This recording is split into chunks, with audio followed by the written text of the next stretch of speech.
मित्रों, एक महिला रोटी बनाते समय ओम नमो भगवते वासुदेव का जाप किया करती थी।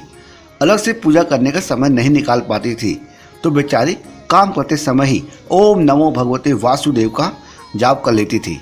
लेकिन एकदम से धड़ाम से जोरों से आवाज आई, साथ ही एक दर्दनाक चीख भी सुनाई दी। कलेजा धक से रह गया। जब आंगन में दौड़कर झांकी तो 8 साल का चुन्नू चित पड़ा था, खून से लथपथ था। मन हुआ कि दहाड़ मारकर रोए, परंतु घर में उसके अलावा कोई नहीं था। रो कर भी किसे बुलाते, फिर चुन्नू को संभालना भी तो था।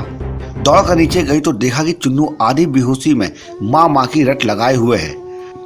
अंदर की ममता ने आंखों से निकालकर अपनी मौजूदगी का एहसास करवाया।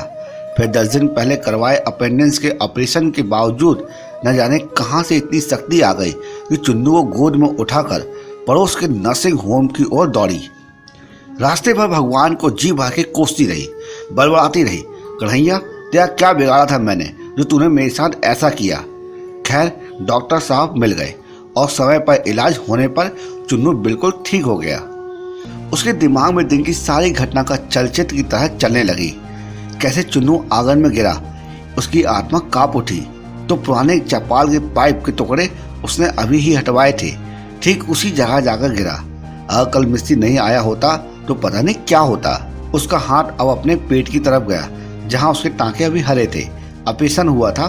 आश्चर्यचकित की बात यह है कि 20 से 22 किलो के चुन्नू को उठाया और उसे आधा किलोमीटर तक दौड़ी चली गई। फूल सा हल्का सा लग रहा चुन्नू वैसे तो कपड़ों की बाल्टी तक छत पर नहीं ले जा पाती थी। उसे ख्याल आया कि डॉक्टर साहब तो 2 बजे तक बैठते हैं। जब वो पहुंची तो 3 बज रहे थे, मानो किसी ने डॉक्टर साहब को रोक रखा हो। और जाते ही उसका इलाज तुरंत शुरू हो गया। उसका सर प्रभु के चरणों में श्रद्धा से झुक गया। अब वो सारा खेल समझ चुकी थी और मनी मन प्रभु को अपने शब्दों के लिए क्षमा मांगी। तभी टीवी पर ध्यान गया तो एक प्रवचन आ रहा था। प्रभु कहते हैं, मैं तुम्हारे आने वाले संकट को रोक नहीं सकता हूँ, लेकिन तुम्हें इतनी शक्ति दे सकता हूँ कि तुम आसानी से उसे पार कर सको।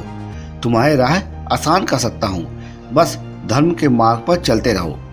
उस औरत ने घर के मंदिर में झांक कर देखा तो कन्हैया मुस्कुरा रहे थे।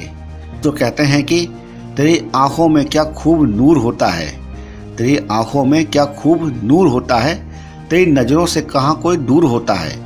एक बार रख दे कदम जो तेरी चौखट पर, वो बार बार आने को मजबूर होता है।